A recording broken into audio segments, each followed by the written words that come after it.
Look, you asked your mom 3 questions and she answered them.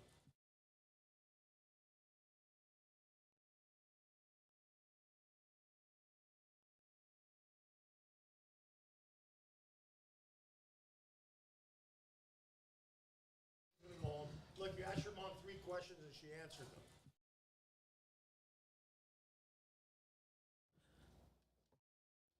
Okay, guys, can you hear us? Yes. Okay. Also, It's loud as shit, man. What's going on here? Bring down this mic level. it's normal level, guys. Yes. Not the typical intro. That's okay. Not the typical This this is our first show. It's going to be a little bit choppy and sloppy, but whoever's viewing, all 7 of you right now, we want to thank you guys for viewing. We don't have any chat yet, so we will take questions.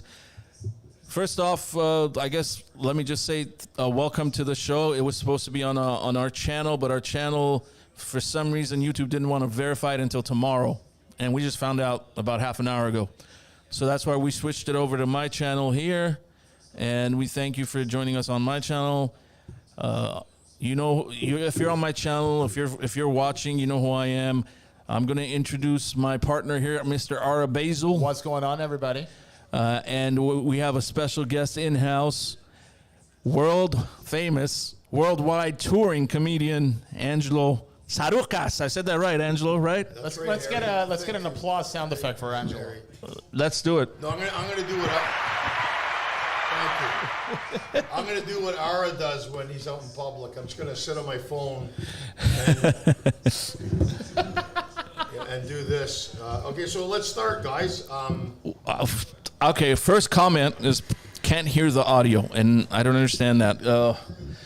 Let's do an in-house check on YouTube. We do have a special one fan We here have one fan watching us. So George Kateris. let's have George go on his phone and see if he can hear us. George is in the studio audience today. Yeah. There was 2 Armenians. I had to make 2 Greeks. We had to even it out. had to Now it's even it saying out. excellent connection, which is a good sign. I like that. That's good. So, all right, guys. I think we should just. We can hear now. Okay, thanks. Pushed over, Rafi. It's Rafi. Thanks, Rafi. we Okay. go. The show is going to be in 99.998% English. From time to time, you'll hear me drop a couple Armenian words like I just did. So, Basil, Yo. I'm throwing it over to you to see how you want to kick this off, since you've known Angelo a bit longer than I have. Let's just free roll, man. All right. Well, Ange, you want to get off your phone just for a second? I mean, people are watching you on your phone right now. Of course. All right. They can all hear us. What's up, Carl? Carl's What's up, in the Ross? house. Very nice, very nice. So, Ange, for those of the people that are watching, all 6 of them right now, by the way, this is going to be replayed, so we'll get a lot more than who just tuned in live. Okay. So I'm going to start it off with your typical podcast or TV show question when they have a guest on. So how'd you get started in all of this, Ange? I just want to point out, Harry, there's more people at Masi's Kebab right now than we have listening to us. Well, we're not handing out kebabs. Masi's Kebab's really good. They opened a new location in Glendale. Well, we're giving them free advertising too. That's how much this guy loves them. Maybe because I go to Elena's Kebab, and then my friends all go to Rafi Kebab, but you have to not knock over a bank to go to Rafi Kebab. But I like Masi's Kebab. But the kebabs are good. That's a good question. I love kebab. I love kebab. It's delicious. I think it's Armenians' contribution to Los Angeles, to world peace. It's really good, Harry. Thank you. That was a great question. I think I did ask that question. No, Didn't I? the comedy. Look, you know, Harry. It's interesting because, I'm from Canada originally, and I love Canada so much that I moved to LA with another 1.2 million Canadians. Right. Because I love Canada, and when I moved here, and then I was doing comedy from high school. And my dad had a restaurant. Typical story, right? My dad had a restaurant, and the customers would come in, and then made fun. Bass, and then can you? Sorry to cut you off. Can you turn your volume down? Oh, sorry. Is that what we're hearing? Yes, I thought it was George. Poor Oh, guy. sorry. I'm over here yelling at him. Yeah. Sorry. Okay, So, 1980s rules. When you call a radio station and talk to a DJ, you got to turn the radio down. George, we got DJ George here. So, you know. Go ahead, Ange. Go ahead. Continue. I mean, so it's a lot. It's a typical story, but I just did it, and then I stopped doing it, and then I was married, and then it didn't work out, and I lost my business, I lost my dad, I lost everything, and then I decided to get into the secure world of entertainment, and I chose stand-up comedy again. Very secure And word. I never looked back. I went to Toronto, $900, a beat-up Buick, and I never looked back. I got a commercial, then I started doing movies, and I started doing more comedy. Then I did a Greek comedy thing, and then I ended up traveling around the world. My bestie was Russell Peters. I watched him become a multimillionaire while I was selling ad space for the Globe and Mail. And then I came to LA because that was the plan to come to LA. Basil, I have a cough button. But it's, And then I met. I did a show at USC. It was like with. Was that 2005? Yeah, 2005, 6, and it was with the guys Axis of Evil. And I met this guy, this funny-looking a Jew named Noel. So I met this Jew named Noel, who's Noel Grabley is one of my best friends, and we from Noel I met him and Ahmed that night. That's right. And a few days later, I meet this guy named Ara Basil. No. We met a year later at the Laugh Factory. We did the show, and it was during the NHL playoffs where the Ducks were playing the Red Wings. Oh, right. And I was growing my playoff beard. Right, and then they played the Senators. Yes, that was the year they Well, destroyed your killed Senators us. 4-2. Okay, shut up. I don't want to talk about it. Right, Harry? And then so what happened, I meet Ara, and of course we hit it off. I mean, Ara reminded me so much of a lot of the guys I grew up in Canada with, you know, and he was a funny I'm sorry guy. to hear that, but okay. Funny guy. He had a good heart. We were hanging out. So here are these Jews and Armenians and Greeks hanging out, and we've kind of found each other. And then one day we did this show together at the Improv. Yep. And then I see this very pretty girl sitting in front of, Norm's on La Cienega. I love that place. And I said, who's this girl, right? And then I found out it was Ara's sister, and I go, it can't be his sister. That cannot happen. That can't But be Ara's true. a good-looking guy, too. It doesn't matter. He's my brother-in-law.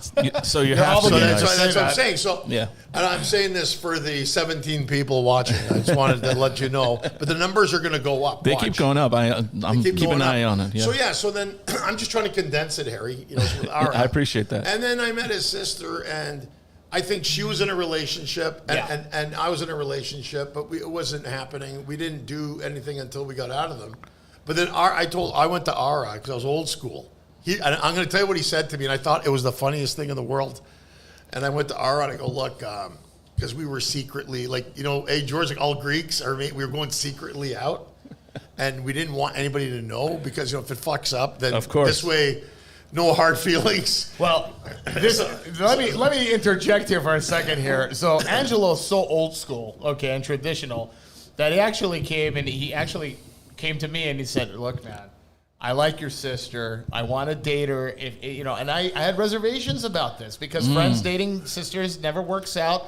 And I said, look, man, I'm kind of, I'm worried if it doesn't work out, it may cause some thing. And he goes, no, we'll still be friends. I go, I'm not worried about me. I'm worried about you dating my sister. He goes, because I said to him, look, man, because I saw her. It was weird. When I met So Alina. basically, you're more worried about his well-being. Yes. Yeah, it was the funniest thing because I was serious about her. We went out on one date, and then I knew I was going to marry her. Wow. Weirdest thing. I mean, I knew I was going to marry her. So I went out. And then I saw Ara later, so I didn't want to hide it from him. He's my friend. Of course. And potentially going to be my brother-in-law. Well, why don't you tell him the story how you proposed to her? Yeah, That's a great story, too. So, but when I told him, I go, look, my intentions I'm not fly-by-night. This is serious now. He goes, are you sure you want to do this, man? I go, no, I'm not. No, I'm not worried about her. I'm worried about you. And then I thought, oh, God, she's got to be nuts like all the other ones. But it worked out fine. And we've been bro-laws ever since. Bro-laws. So when I proposed to her, this is during subprime crisis, by the way, right? It was 2010. 2000. No, 9. nine. No, It was 2009. no, actually 8. Was it 8? Yeah, because remember we got married. Can't be. Because I was dating 9. Angie in 2009. Oh, no. You're right. Yeah, you're right. It was 2009 because 2010. Yes. We got married. I'm getting the numbers mixed up. So what I did is I told her, Harry, I have a show in San Francisco. So I go up there and then I said, oh, I got a text that said that the show is canceled, but they're going to pay for the hotel. But so I went to we went to the hotel and then we went to the Fisherman's Wharf. And I remember we got crab. Fuck, it was expensive. Fucking thing. The bill was about $183.50, tax and tip included. And I thought, all right, this is worth it. So then we went to the Golden Gate Bridge, the Vista Point Lookout. So it's a cold night. San Francisco is cold. Yeah. Because, you know, when you're driving up there, it was like 103 on the highway. And then literally, when you get into San Francisco, it drops to like 59 degrees. Well, yeah, it's in the Bay. I didn't know that. I'm not from here. I'm from fucking the polar cap. Well, yeah. Yeah, so it shouldn't be cold to you. Yeah, exactly. It shouldn't St. be Lawrence cold. River, it gets cold in Montreal too. It gets cold. Yeah, very cold. So then what happened? I had the ring. So I go to her. Let's go out and take a look. And your sister's like, well, it's kind of cold. So let's go take a look. And it's so funny because it was like she was, well, what do you want me to look at? I go, it's a nice night. Let's come out. Let's take a look. And okay. And she had this light hoodie on. And then I went and I got down on one knee and she's looking at me and I pulled out this ring that I had bought. The moment I bought the ring is the moment Michael Jackson died. I was downtown with Mike Barron. That was before that. Mike Barron was 2009. Angie. Yeah. I went into the jewelry store. I'm going to backtrack for a second, and I said I'm going to buy the ring. And Mike Barron, my friend June Mike Barron, 2009. Little known fact: Farrah Fawcett died on that same day. Nobody cares, Harry. Exactly. No, Harry's right. Michael Jackson died. Nobody cares about Farrah I felt Fawcett. bad for Charlie's angel, Farrah Fawcett, because fucking Michael Jackson died. Ed McMahon died a day before too. Nobody gave a shit. It's all about Michael Jackson. So then what happened was, when I went to buy the ring, I'll buy it. And Mike Barron took me outside. He goes, Angie, let's go get some fresh air. You got to think about this. You're going to buy the fucking ring? I go, I want to buy it. I wanted to get it over with. And we bought it. And it was and it's his friend, because the Jews know Jews, and they have good deals like the Armenians. Exactly. I don't think I've dealt with a white person since I moved to LA. Everything's been Armenian, Jewish, or Greek, and Arab. Because that's the way you shop in LA. Nobody buys retail here. Exactly. So anyway, I went there and she was speechless. I pulled out a ring, the one she wanted, Tiffany. Was it the Tiffany cut? No, it was Princess cut, Tiffany cut. No, Tiffany whatever setting. cut. She said circle cut, Tiffany setting. Your balls are cut after that day. Diamond Your rings, balls. Harry. Diamond rings, Harry, are like car engines to guys for the girls. I mean, they know every cut To the detail, to the detail. Yeah. She kept saying what kind of ring she wanted like a million times. I was sleeping and I'd hear circle cut diamond Tiffany setting. We went to the Burger King drive-thru and the guy goes, "What do you want?" And your sister went, "Circle cut diamond Tiffany setting." So it didn't matter where we went. She was doing this. It was funny. Yeah. And then I get out of the ring. So then she was, elated, and then she sobbed all the way down to L.A. And then Alina called the family, and your dad was around. Yes, Dad was. And I had a lot of respect for your father. And I really liked the man a lot. And then what happened was we got there. I don't think your mom had the same response as the rest. And she was like, I think Alina told her, and I think the friend, no. It was a really warm moment for me, but she warmed up to me. It's okay, but no. And then that's what happened. And I think Ara knew anyway. He knew. Oh yeah. Well, you called me. I told him. I said I'm going to do this, and the clock started on me too, Malaka, because I was in Newport Beach enjoying the 4th of July. Hey, we got engaged. We got and engaged. She just looks at me. All right. And then Ara got engaged because he couldn't let me have a moment by myself. Hey, George. You have to outdo him. No, but that's what's funny, and it's weird. You think back now, dude. We're talking now 13 years ago. Yeah. And, and I look at my daughter now who just turned 10. I see your kids. And, so that's what it was. So that was the introduction to L.A. And then when I was just dating Alina. All of a sudden, I got a movie, Fred and Vinny with Fred Yes. Stoller. I saw it. It's available. I think it's still available on Netflix, isn't I it? think it's Netflix or I think Amazon Prime. Okay. I or saw one it of on those Netflix things. a while ago. Right. Very good movie.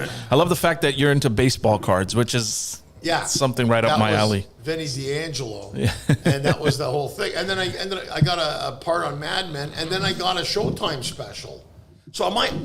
Yeah. The truth is, guys, I was only going to come to LA for 3 years. Right. I thought I was going to go back to England. I didn't think I was going to stay in LA, but Because then everyone knows all that happened. England is the hot brew and the biggest comedy Mecca. Yeah, of the world, right? Yeah, the comedy mecca. Ask Kev. The British. The British. All right. Well, we jumped right into it, guys.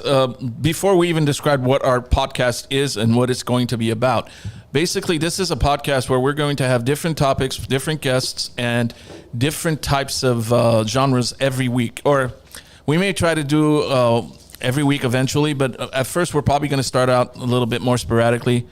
Just keep an eye out. And we're going to have some bumps in the road like we did tonight. Tonight we were supposed to be on our own channel, as I said earlier, but YouTube has delayed us for another 24 hours, which is fine. I mean, we just jumped on this channel. Thankfully, this channel is established. It's been a while, established a while. And if you haven't subscribed, now it's time for the promo on my end. If you haven't subscribed, I'm losing the way I can talk now. Go ahead and subscribe to this channel. This is my own channel. I am always producing music and putting out content. So it's always something on this channel. So I'd appreciate that. Also, if you can get it, if you have a chance, please share this podcast right now with all your friends, Facebook, wherever, so we can get more people in here and our numbers go up. That's right. We're selfish. We want more numbers. That's the whole point of the show. So, Ange, I want to ask you a question real quick. Yeah. COVID has ruined a lot of lives, a lot of businesses. How has the comedy world been since COVID broke? Well, it's since it's broke, but because for 18 months we couldn't do anything. right. And I was on pace. 2020, I was on pace to break my best year ever. Yeah. And then all these things were lined up, and then like everyone, not just me, all of us suffered. Yeah. Because I like the way when you talk to actors or comedians, they sound like they're the only ones who suffered from this. Yeah. Everybody in the whole world suffered. So it wasn't like DJs. George was working and I wasn't working, or you were working, or I was not was working. working. We were all sitting around at home planning our meals while we're eating them. Exactly. So you're having breakfast on Monday, and I'm like, hey, what are we eating on Thursday night? And she goes, why? I don't. There's nothing else to talk about. So that's what we did. So now what's happened?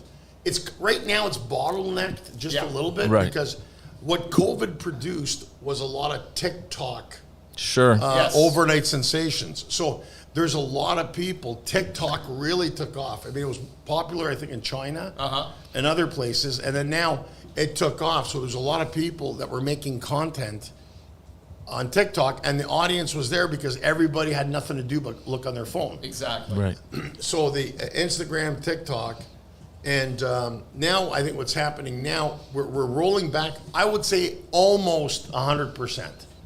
Almost 100%. Yeah, I think we're really, really close. As a matter of fact, for me personally, this year has been even more busier than it was last Right. year. And last year was really busy because last year is when they actually, kind of let off on all the restrictions and all the recommendations and everything. So people were fed up. Of course they were. Of course they were. Have fun. Right. But I had events backed up from 2020. People kept changing dates. They kept postponements. Yeah. So everything came to a head in 2020. And then this year, it's been even more busy than last year, which is great. And I'm wondering if it's the same for you over in the comedy world, where this year you're getting more bookings than you were actually getting last year, and hopefully the stem continues to this trend continues to roll upwards that way.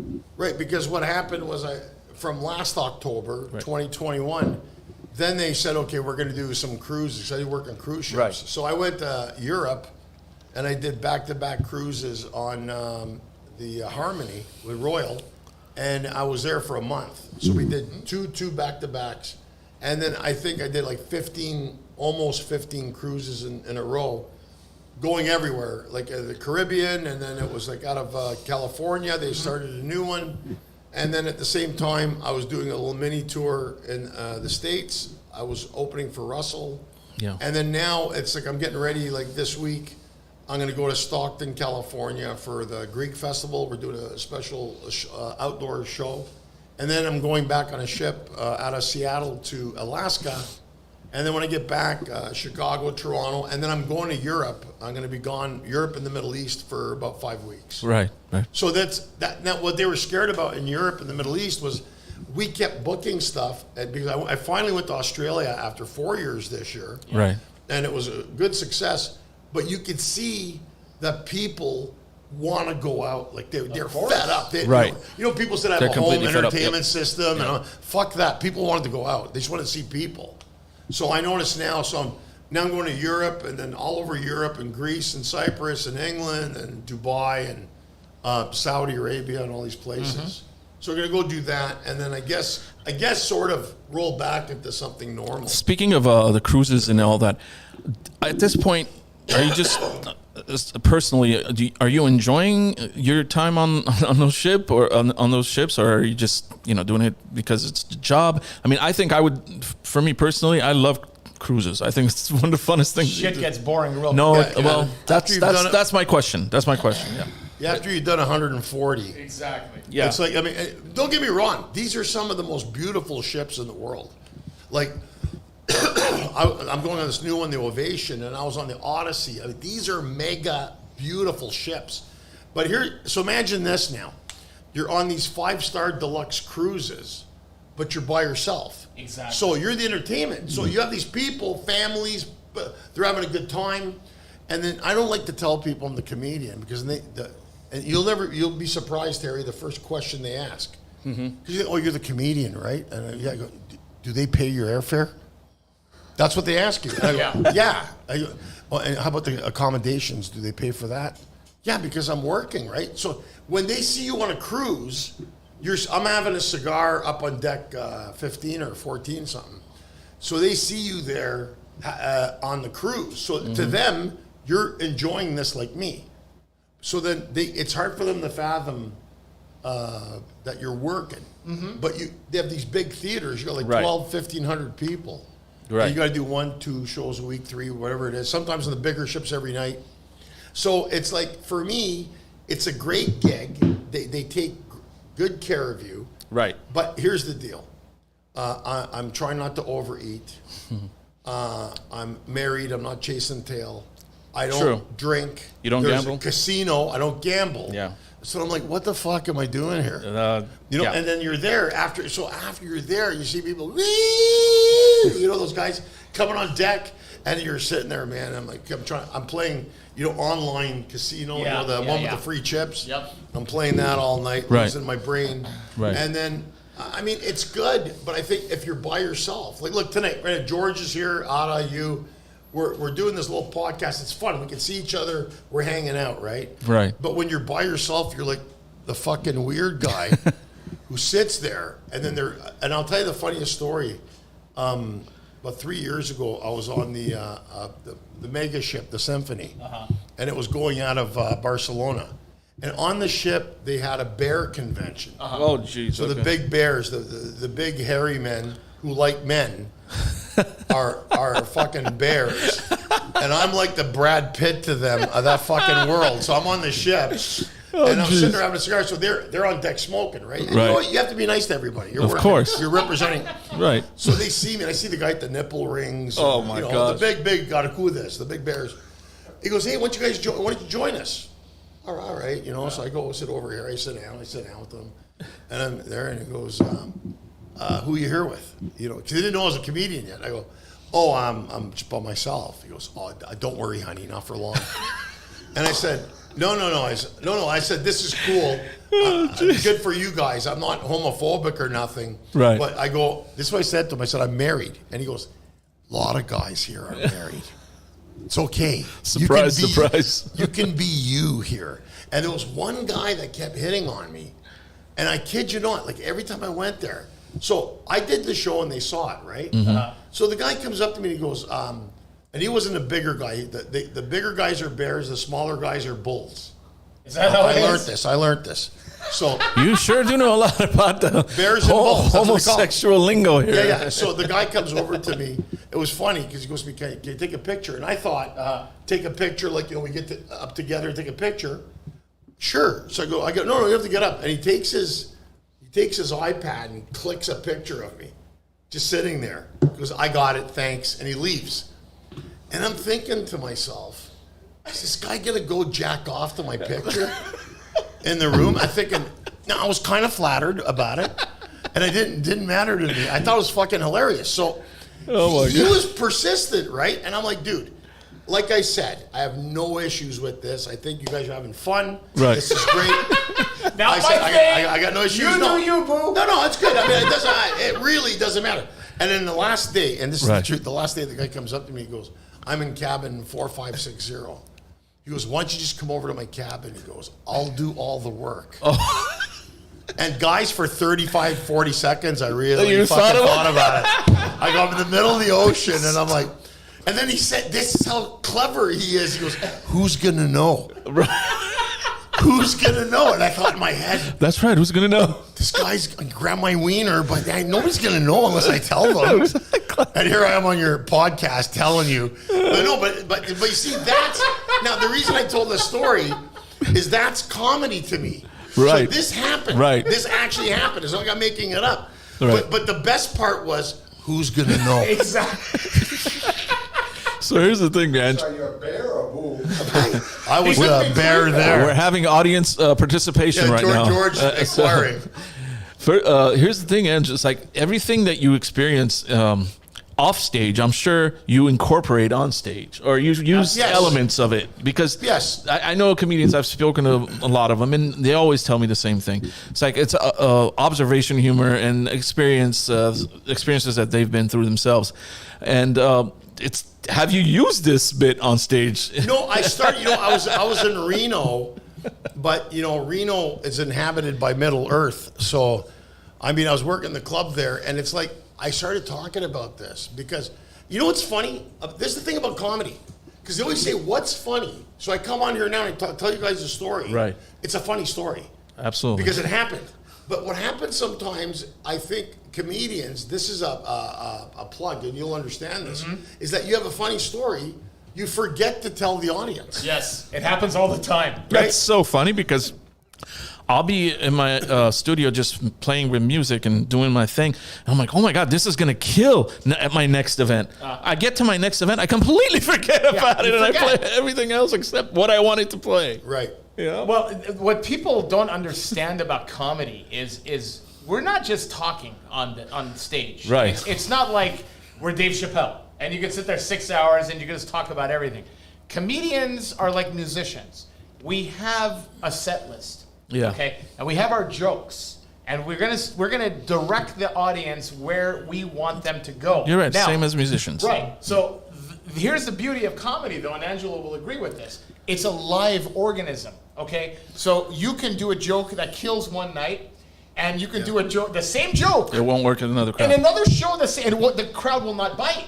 So you have to adjust and change it up. Now, when you have a joke that kills, what do? We stand there, the audience laughs, but in our mind, we're pulling jokes out of our Rolodex. Bass, get closer to the mic. We're having people say, yeah, he's can't hear me? Yeah, you can't hear Yeah, it. he is Come too on, far. man! I'm freaking loud, dude. You guys can't hear I know. me. I can't believe I had to tell him to I don't get even need a closer to the mic. microphone to hear me. By the way, I want to say I read a couple of comments here, and Alec, thanks. That was a lot of fun at the time. He's saying Pandemic Effects was spinning every weekend for a public-private show. Couple of shout-outs. How about Carl and Nicole? Hey, you were the DJ at the occasion. Thanks, Carl. I wanted to shout out Carl before, but Bass jumped in before I could. So I know. I got happy when I saw So that thanks one. for that. And let's see, what else can we? If you guys have any questions, go ahead and type them up. And We got my brother Mike Gabriel from Mic'd Up Podcast giving me some mic techniques. Thanks, Mike, for that. Love you, bro. thanks, Mike. I mean, Yeah, I don't need him. Mike. I don't need him too close to the mic, but thank you. And babe. So what you were saying was So it's like, always a technique, and it's something that you have to read your crowd and go with the crowd, which is it's so now it's look, so familiar to what I do. There's comics that could just go out there and riff. Right. Like Sam Tripoli's great at riffing. Right. Russell can have no material and go out there for 2 hours and make fun of the entire audience, Right. and he'll kill it. Right. Master at it, He's a master at it. Yes, Russell just picks everybody apart, and that's why you Absolutely. don't even want to be close to the stage. If Right. if you're at a Russell show. You go to Russell's show, man. I mean, But it's an interesting thing. And when I was touring with Ange in Canada, we went to Montreal, Toronto. I noticed. Sorry, Ani, I just realized that too. Okay. I noticed Canadian crowds, and I know these guys are going to get pissed when I say this. Canadian crowds are smarter than American crowds when it comes to topical humor and politics. Well, I They maybe get it. maybe common knowledge. Yeah. Knowledge. It's not that No, here's the thing too, because you travel around, and it all depends. Because Canada knows everything about America, but America, I don't think, cares about Canada. Well, that's a given. So everybody goes, "Oh, you're from Canada." And you try explaining to Americans, they're like, "We don't give a shit." You guys are beside Greenland. I mean, who cares, man? I mean, you have the Blue Jays and the Raptors. That's what they know about Canada. And you have, you say and it's so funny because Go ahead, Ange. I don't want to cut you off. No. So what's coming up, Ange? I mean, what do you have coming up in the next week, month, few months, whatever? I'm renewing my Costco membership next week. Mine expired. I may have to come with you. Because gas is expensive now. I have to go. And I'm going to be. I'm going back on the road. So I've been pretty much mostly home for the summer, most of it, and now I'm going to be going back to work. So I mean. And there's no rhyme or reason to how this schedule. It's called the Mythology Tour, Right. And we started. We did it in the States. We did mid-states, and now we're doing. We did all of Australia, some of it in Canada, and then now we're going up to. We're going to be doing it in Europe and all over there. Nice. So I'm getting geared up for that, and you know what's funny? You stay home for a couple of weeks, and you got to start remembering stories and stuff. Yeah. And in Greece, it's funny what's happening in Greece now, because George can attest to this, is that all those videos that were online about stuff, because we grew up outside of Greece and Armenia, Yes. Right. So we are more Americanized, and what's happening now is that when I go to Greece now, those videos went viral in Greece, huge, and I didn't know the impact of it, because those old sayings. What happened was I would take those old sayings that they've heard a million times, but I translated them to English. Yeah. Sure. And then the Greeks were like, they saw the irony about a lot of that stuff. Armenians have that too. Yeah. So what happens now in Greece is that they're saying, well, what's so special about it? And I said, here's the difference. I'm Greek, but I had to grow up outside of Greece. So from Canada to America, we didn't speak Greek everywhere all the time. So what happens when I sometimes will think of something in English and say it in Greek and vice versa. It's kind of like a Tourette's. Yeah. A reverse, sort of like your, I don't know if it's ever happened to you. You think, what do you call and you want to say the door. Right. And you say porta. Porta. And then my friends are looking at me going, you having a fucking stroke? What? No, the door there, the way you call it. And then my accent kicks in too. Yeah. What do you call the door there? The porta. Perimeni. And all that stuff. And so it's funny. So now I got to harness that. Sure. That's what's funny. So they now understand, because of internet and everything, because of MTV, because of Netflix, the whole world is becoming one now in terms of entertainment. Yeah. So even the Greeks now understand that, yes, he speaks conversational Greek. He's one of us, but he's not. And for me, and I don't know about you, because you guys have a very, very tight community in LA. In LA. It's a huge community. You go to the East Coast, you have third, fourth generation Armenians. Like, hi, pleased to meet you, Steve Martirosian. Yeah, Martirosian. So, and it's like, that's You're most Armenian? of it. Okay. That's most of America. With I don't Greeks. speak it. But I've Right. seen that. And what's funny now is that they're, when you're describing things to them, they are starting to understand. And I say, look, I speak Greek the way you speak English. Yeah. So all these things that are happening, and this is another side of comedy. I do this not only the mainstream shows that I do Greek stream shows. Right. And that's how I met George. George was a fan. He listened to stuff in Pasadena. He goes, and this is how Greeks are like Armenians. He goes, hey, man, where's your show? I goes, come meet me. And he brought his cousin with him, and Noel was there. And I go, hey, nice to meet you, George. We sat down, had a couple of smokes, a couple of drinks. We're friends. Yeah. How did I meet George? I don't remember how I met you. But that's what it is. So I think now what I'm realizing, because there's a comedy boom in Greece. They have a lot of good comedians in Greece now. There's a lot of good ones. Okay. But the thing is, they talk really fast in Greek. The fuck? I get every third word. So these guys want to come to America, and I said you gotta slow it down because although we speak Greek, we don't speak rapid Greek. Yeah. You know, like George's Greek's really good. He's kind of fobbish, right, George? So he understands it. George gave me the international symbol of I love you. His Greek's really good. Mine is... No. He's saying Angelo's number one. Angelo's number one. Number one.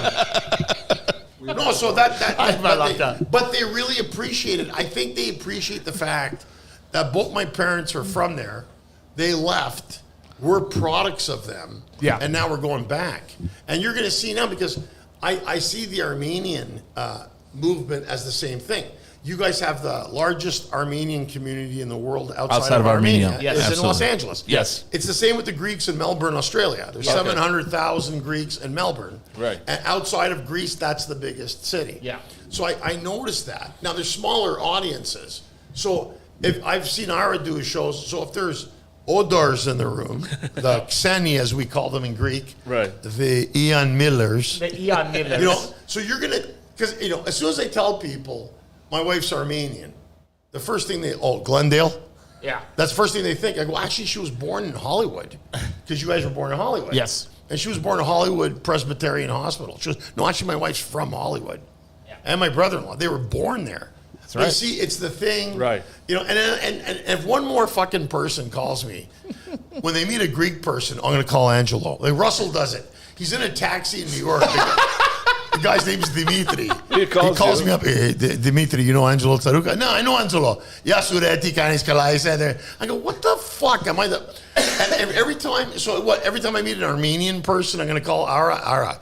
It's 4 a.m. What do you want? There's a guy named Hovik. He wants to say hello to you. And it's so weird that only a lot of people, but they're kind of happy. It's almost like, I know somebody Greek. Right. You should talk to him.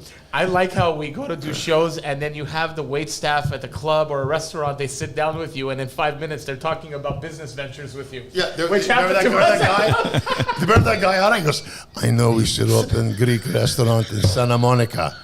Fuck the Greek, fuck the Avra. You and me, you remember that guy, Ara? You and me, we go open a restaurant in Santa Monica. We fuck everybody. Tzatziki, souvlaki, moussaka, tiropites. And we call the restaurant Angelo Greek Restaurant. Remember that guy? I remember. The fucking guy looked like Uncle Fenster. I go, look, dude, I was just doing a comedy show. Oiki Malaka, we're going to open a restaurant in Santa Monica. It's the best restaurant. There's not one Greek. I drive around all the time there. I don't see one Greek restaurant. Right there. Only Mexicans and all the other Malakas. We have a Greek restaurant in Santa Monica. It's so funny, dude. There's so much shit. But back to your point about... That was funny. It was hilarious. Back to your point about doing the ethnic jokes, the sayings and stuff in Armenian. And then when you have different Odars and stuff in the crowd or different ethnicities in the crowd, I've had many shows where you do Armenian jokes and you do the Greek jokes, and then you'll have an Israeli come up to you or a Lebanese come up to you, and he goes, dude, all I need to do is change your Armenian mother to my Israeli mother, and it's hilarious. Yeah. We're so close, you know, like that entire Mediterranean and Levantine area. Yeah. Everybody grew up the same, you know, and that's what threw me off growing up as an immigrant in America. You know, first generation, man. I mean, me and my sister were born here, but our parents came from Iran, Bulgaria, Lebanon, Greece, whatever. Yeah. And we had different upbringings. Angelo has funny jokes about that in Canada. About his grandmother, at the window and his mom screaming, "Get your ass inside, we're going to eat." That's how we were. The cultures are very close. It's the same. Yeah. All of us got something thrown at our fucking head. Absolutely. And my mom goes, "Why do you say that?" Why? Because you're psycho. You threw a toaster at my fucking head. Dude, I had American friends and Korean neighbors, okay? Like, we also used to hang out together. And we'd always play at their houses. And I'm like, why don't you guys want to come to my house? And they said, dude, your parents are so angry all the time. I go, they're not angry. They just talk like that. We're loud people. They're just talking. And then they say, bring your friends inside, we'll feed them. Yeah. Bring them inside the house, Then when my dad was live, okay, you bring all the bums in the house. Basil, they're all bums. Harry actually has a good point. What kind of hosts are we? We didn't even offer Angelo a drink. You want a scotch or you want a beer? I want a Coke Zero.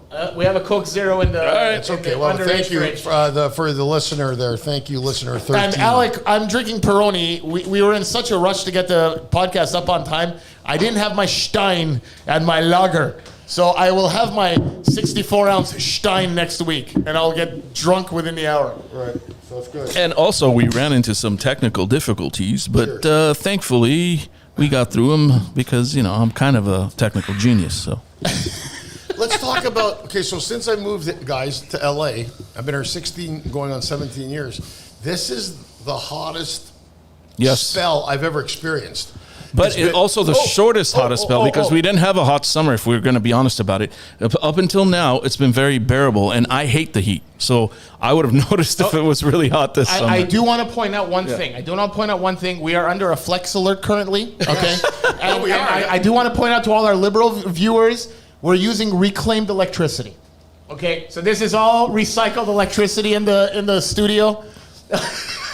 Dude, recycled from what? I don't know. Dude, Harry, do you remember having these energy crises when we were kids? No, because San Onofre nuclear plant was running. Absolutely, but they're going to blame it on a lower amount of population. By the way, stop pounding on the damn table, man. On the table. What the hell's wrong with you? Were you a judge? I just get agitated quickly. No, but hold on. There wasn't as many devices when we were kids as there is now. Really? You're going to blame my iPhone on the flex alert? Well, dude, everybody's got an iPhone. It's nothing. First of all, it's running on battery power.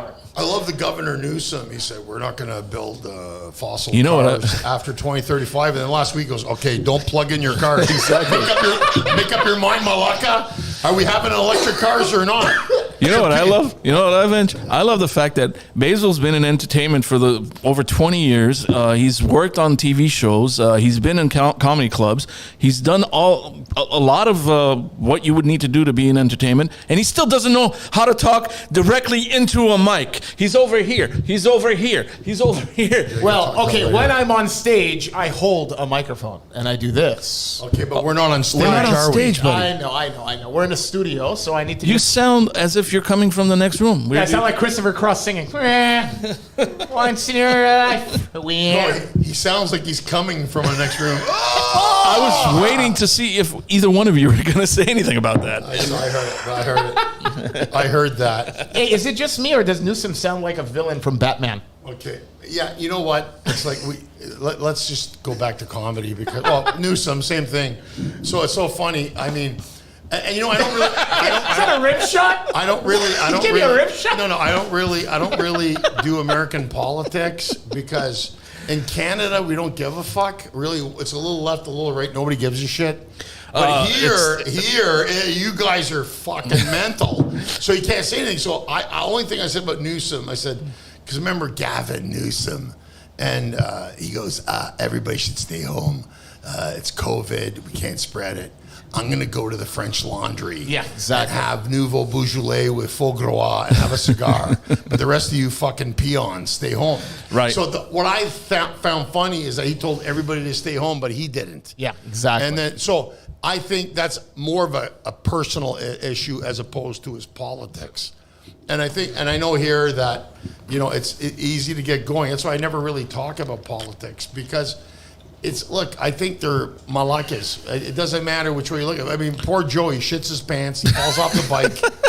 And then you got Orange Head there, Trump. I think Trump wakes up in the morning, looks in the mirror and goes, Trump. Trump. How can I not love that guy? He just loves to hear his name, Trump. I love how he says China. China. He's another Malacca. One of the best sound bites was during COVID. The reporter from ABC or whatever, she goes, "Why do you keep referring it to China flu? Because it's from China." You idiot. That's why. China. Oh, he's awesome. Shit, you gotta go use your hand. China. China. Oh, Malaccas. Angelo, do you ever do, you don't do political comedy on stage? No, not I've never here. heard you. I'll No. do it in Canada because I understand it. Even in Greece, they're very heavy political and very heavy. And they asked me, why don't you go? I said, look, as a Canadian growing up in the system, understanding it, and backwards and frontwards, studying it, I can make jokes in Canada about it. And as a Canadian, they'll accept it. Sure. I still consider myself a guest in America. I'm a green card holder. I pay my fucking tax. But at the same time, I'm not going to go there because I see the divisions. And coming from a Canadian who's got a wife and daughter who are American, I think it's somewhere I don't want to go. And if you know, Sure. Russell doesn't touch it either. Russell Because doesn't do it either. We don't do it. And I think for a good cause, because you have the Lewis Blacks and the Sure. Nick DiPaolo and all those guys that will do it for you. Florentine is doing it now. Jim Florentine. Yeah. For 10 years, my nickname at the Comedy Store was Wolf Blitzer. And it was Lou coined by Dobbs. Sam Lou Tripoli and Dobbs. Lou Dobbs. Sam Tripoli. Love Sam. I love Sam Tripoli. Sam is actually coining someone else a political Well, name. at the time he wasn't into it, and I was, right? Yeah. So I would do political For those comedy. of you that didn't get the irony there, just go and listen to any of Sam's podcasts now, and you'll completely understand what I was saying. Join Sam on this tinfoil podcast. It's good. He's funny as shit. I love Sam. Don't get me wrong. He's funny as shit. I love Sam, but I'm just saying this for Sam to name somebody else to hang a political name on someone else is. Noel's outside. We should let him in. Just go ahead. It's fine. Yeah? Go ahead. It's fine. Okay. Hold on, guys. Okay, Just give us 2 seconds. We'll be right back.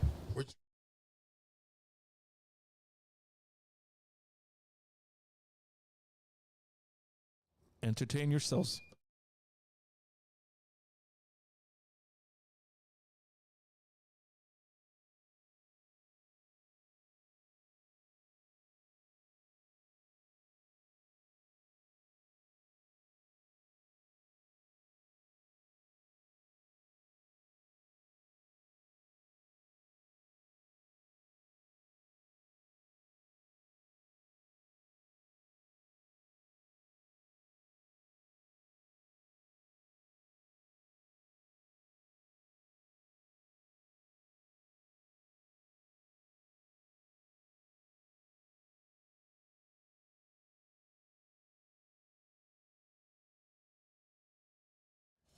All right, we're back. And we're back. Oh, so this is like a garage.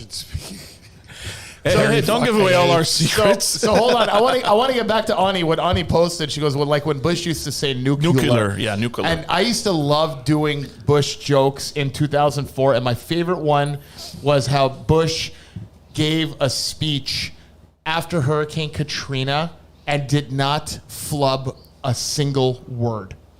Because knowing Bush, I'd have he to would have come rewatch up. that. Bro, he would have come up. He said, "My fellow Americans, New Orleans was devastated by Hurricane Katrina," which was awesome because I was expecting him to say a giant handkerchief attacked New Orleans. funny. Preliminary intelligence suggests she's Russian. Katrina. But he was awesome. Bush was great. He was comedy. Comedy gold. He was comedy gold. Great for comedy. And then That's Obama why I'm comes here. in. Obama comes in 2008, and you can't make fun of this guy. Here's an articulate black man, okay, who is hip. Everybody loves him. So how do you make fun of Obama? You can't. So I turned Obama into a rapper from MTV Cribs, doing an episode of The White House. Actually, it was a funny bit. Stop pounding on the table. All right, sorry. Still pounding on a fucking table. And then you got Trump, and I stopped doing political humor at Trump. Because Trump. the problem with Trump is people... Now, this goes back to the polarization of comedy crowds. People used to tolerate politics, okay, at clubs. I think because of the media and the conditioning that they were faced, they hated Trump with such vitriol, okay, and animosity. The second you say something like good about him, the crowd turned on you. By the way, we got the biggest Trump fan in the house right now on YouTube, John Kasajikian. No, hey, John. I want to say, Katsidzikian. That means hey, John. By the way, goat in thank Greek. you for the congratulations. We truly appreciate you We do, watching man. us. And Thanks, bro. bro, you know I love you. So next time I see you, drinks on me. You got me last Absolutely. time, so I got you next time. I just want to point out our audience as we're Doubled up. doubled up now with Noel Gravely, who we were talking about earlier, and Noel is the new spokesperson for T-Mobile across America. Nationwide We T-Mobile. got a Nationwide. major He's in all the stores. I know celebrity. he's acting like he doesn't shut the fuck up. He's a major celebrity. He's I've a yet to take major a picture with celebrity you. now. He's too good to come on camera because he's too big at this point. I think you guys got to have him on the show. We'll put Flo on the show. That's not our. Put Flo, but no, and that's not the our commercial's decision. great. It's I his. mean, we'll make fun, but I was in Times Square and I went into the T-Mobile store and there's Noel, and then we were in Reno, and we went into the T-Mobile store and there's Noel. Hold on, but what's his TV name? Carl? What was your Rob. And that's great, man. And listen, we can tease him whatever, but to get an ad campaign like Absolutely. that, it's a big fucking deal. Great job, buddy. a nationwide one? Absolutely. I'm surprised he's even here hanging out with us losers I know. at this point. We're still friends for now. I don't know how long it's gonna be, but it'll be good. So good on him, and that's the thing. And I always make fun of this, because in the acting or comedy community, when somebody gets something good, I said this a few years ago. Oh, good for him! It's good for him! It's good for Motherfucker. It's good for all of us. It's good for all of us. And guys, it's so funny because people, I think they want to feel good for you. But in LA, they're just shitty, right? Dude. LA is full of fake people. How the fuck did he get that? I could have been the fucking T-Mobile guy. I could have been the guy in fucking Verizon or whatever. You know what's hilarious is I was watching the NBA playoffs. I think it was the first round, and I was having a drink. I was at my office/studio, and just working on some stuff, watching the NBA playoffs. And at the corner of my eye, I saw a T-Mobile commercial come on, and I'm like, was that? Shit, was that just Noel? I'm like, no. So I just keep going, right? And I'm like, hold on, let me rewind this. I want to make sure. So I rewind it. I'm like, damn, it's Noel. How does this guy get this? Exactly what he just said. No, we're all proud of you, buddy. But yeah, we love you, bro, and we're very proud of you, bro. Somebody called me and said, Very hey, proud. I saw your boy there on Amazon commercial. Like, what? So I think what happens if you come halfway in the commercial, if you watch it halfway, because there's boxes moving and you don't know what it is, right? Mm-hmm. And it's so funny how people they recognize it, and it's in Canada also. So people would call me going, hey, is Noel like in a trucking commercial or something? No, he's in a truck. It's for T-Mobile. Oh, yeah, it's him, right? I go, yeah, it's him. Oh, wow, that's good, So what trucking company is he representing? He's in a fucking truck, Amway Freight. Amway. All right, we gave him enough attention. Let's get back to you because it's your show tonight. It's about you, Angelo. So let's wrap it up here. let's wrap it up because this guy wants to smoke some more cigars and go chill. Good health. I have a question for Angelo, and I'm actually proud to say this, man. Okay. You, when I met you, you were just shy of 500. And you are, how much you weigh now? So 308 pounds. Bravo.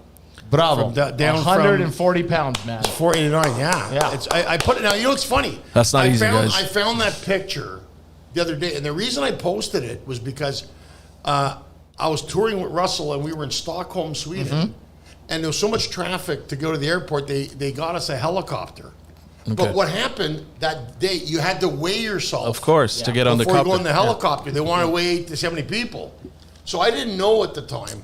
So they're like, okay, we're going to weigh you. And I stepped on the scales and I was 478 pounds. Jeez, bro. Which is about 220 kilos, something like that. No, we don't do the metric 2.2. system in America. Yeah. No, but, yeah, okay, I was in fucking 156 Sweden. centimeter comedian. How many I wasn't in 156 fucking centimeter Toledo. coming? No, so it worked out. The guy goes, how much is it in pounds? It was 478.6. Yeah. That's So- two of me, and I'm not a Yeah. small guy. So that's why I said, I didn't, because I've been eating junk, so I need to motivate, just to remind myself not to fucking die.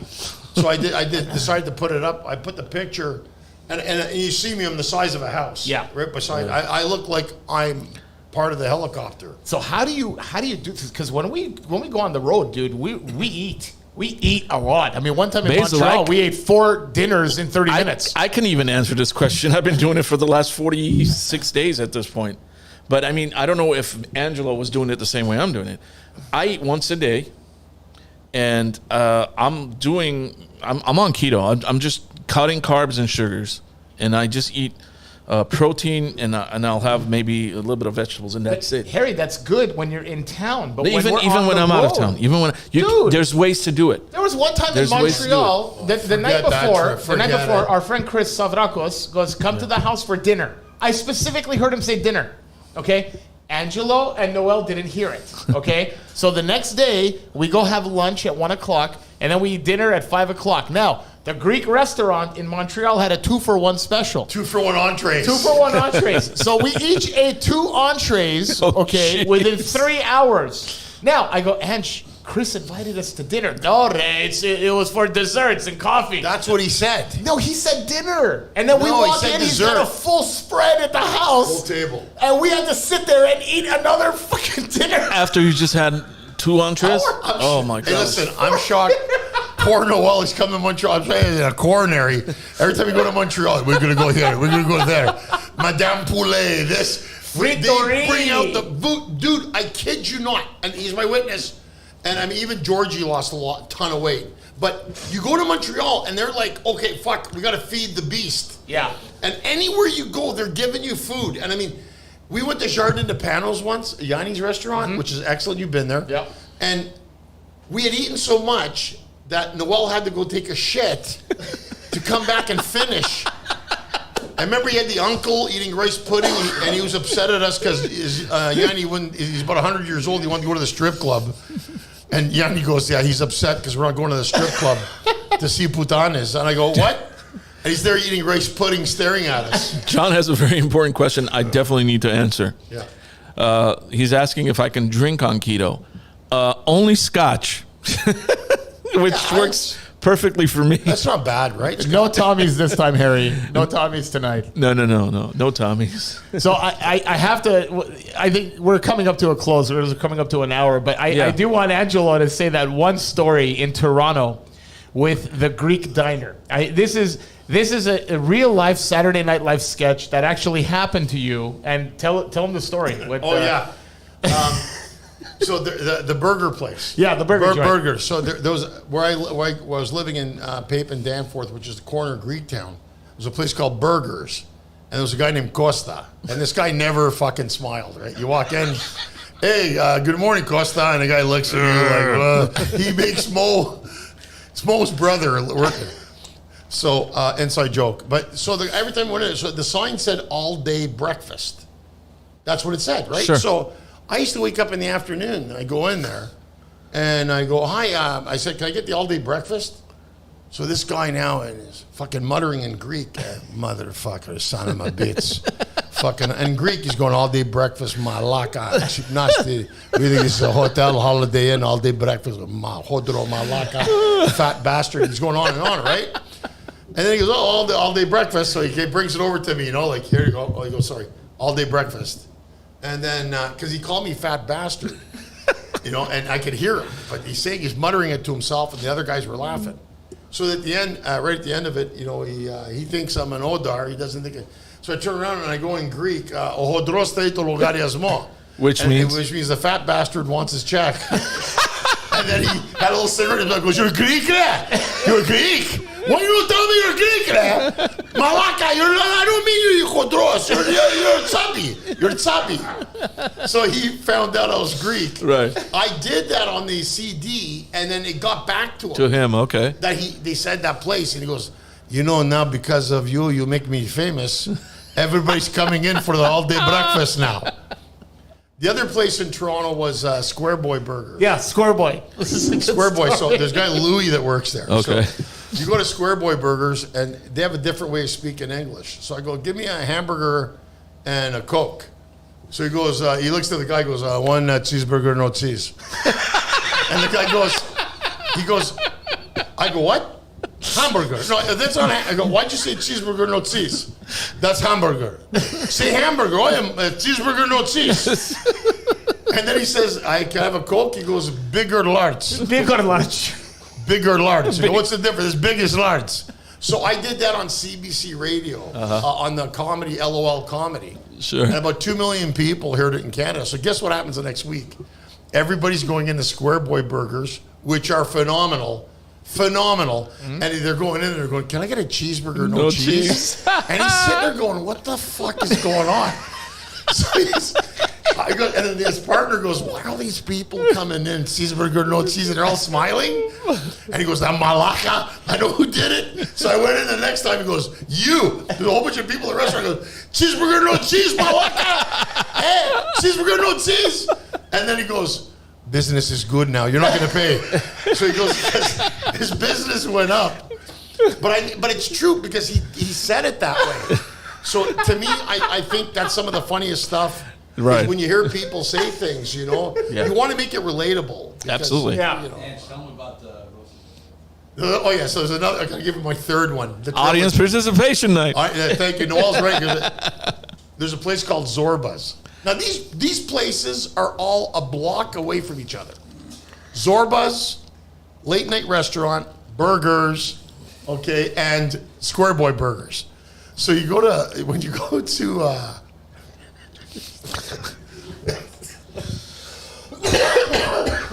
when you go to Zorba's late at night, you know, it's a husband and wife. They got like 13 kids. I'm not shitting. Oh, jeez. And she's a really nice lady, right? Like the dad, the guy Costa, he looks like fucking Dane DeVito on steroids. Right? 146 centimeters. Yeah, he's like, comedian. he's just this little guy. So she comes over and she goes, Inside joke. she orders it, and you know, you get the souvlaki platter. French fries or roasted potatoes. So my friend Lenny said, I'll take the French fries. So she goes over and she brings it over and she goes, here's the souvlaki. And he goes, oh, I wanted the French, you brought the roasted potatoes. Oh, I thought you said French fries, not the roasted potatoes. So she goes over back to her husband, the Dan DeVito on steroids, and she goes, Costa, I say French fries are roasted potatoes. And he's just going, I'm going to screw your Virgin Mary, Malaka. Roasted potatoes. He sounds like a sawmine wrestler. And she's like, I'm sorry, French fries, roasted potatoes. And Lenny goes, Malaka, why just take it? It's 2 o'clock in the morning. Poor woman. 13 kids. And you're sitting there fucking French fries, roasted potatoes. And but I think you watch him freak out. Right. And then he looks at me and goes like this. Lenny likes seeing train wrecks happen. Yeah. That's what.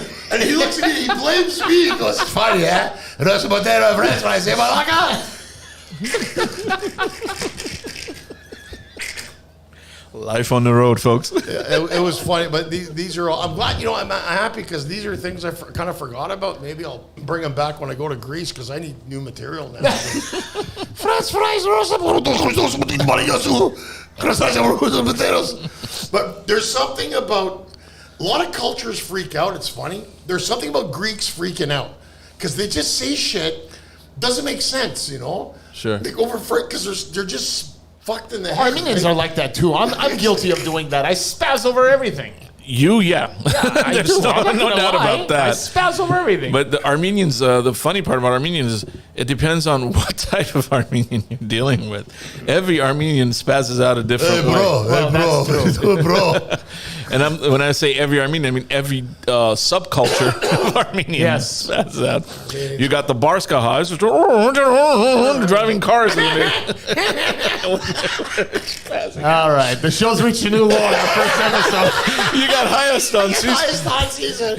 And then you got the Rutse high. Hey, bro, what you doing, bro? You got the Hessenses who sound like they're gonna rape their mother or something. And then you got Libanon's. Every subculture has their own. It's very true. I don't know if the Greeks are like that, depending on where they're from. I mean, we're all fucked up. It doesn't matter. Greeks, Armenians, it doesn't matter. We have to have fun with it. That's good. it's fun. It's all fun. It's all in fun and games until someone gets hurt. And then, then we have problems. That's it. Anyway, guys, thank you for tuning in. Yes. Angelo, thank you for being here. Yeah, thanks, guys. This was fun. Have fun on the Fun. mythology tour in Greece. Thank you. You know, It'll be fun. kick ass. You always do. And tonight was on Harry's channel. Next month, we're going to be on our podcast, our Yes. Bros and Brews channel. And we're going to send updates on the next host. And we're going to have a special election night. That's 2 coverage months in away. 2 months away. So That's 2 months it's going to away. be a monthly show. Lou Dobbs. It'll be a monthly show, and we're going to actually watch the election feeds live and criticize. And we will have it. a couple of guests that are very much, Yes. entrenched in politics. So you won't just hear our amateur opinions. We'll Yes. have professional people here. We'll have a couple of constitutional attorneys, couple politicians, Right. and it's going to be a war room. We're setting up a bunch of stuff for you guys. So we appreciate you telling your friends about it, tuning in, and And follow us on Instagram. follow us on Instagram. Yeah. Follow us on YouTube. We should probably have a Facebook page. I'm thinking, base. So we'll What do for? that. Our parents know we're doing this already. Facebook is worthless these days. Facebook, I like Instagram. Facebook. I'm trying to get our name everywhere. Dude, Except you know what? You know what my friends are telling me about Facebook? They're like, I know again. You can't He's stop like, pounding on this I table. can't stop pounding on the desk. Yeah. They're like, hey, I still have a Facebook account because I like to keep up with my aunts and uncles. That's fine. Hey, aunts and uncles need something to watch too. Kids are So- all off. One's buying my tickets now, so let's not. It's the Yaya Papu, Tia Theo. They come to my show. I like Angelo. He's a very funny man. You know, I go so. Exactly. So Funnygreek.com. That's There you my go. Yes, website. funnygreek.com. Funnygreek.com. and everyone watching, if you haven't subscribed to this page, go ahead and subscribe. I won't mind. And I think that's pretty much it for tonight. Thanks, guys. Thanks again, guys, and we shall see you all Play us out, Harry. soon.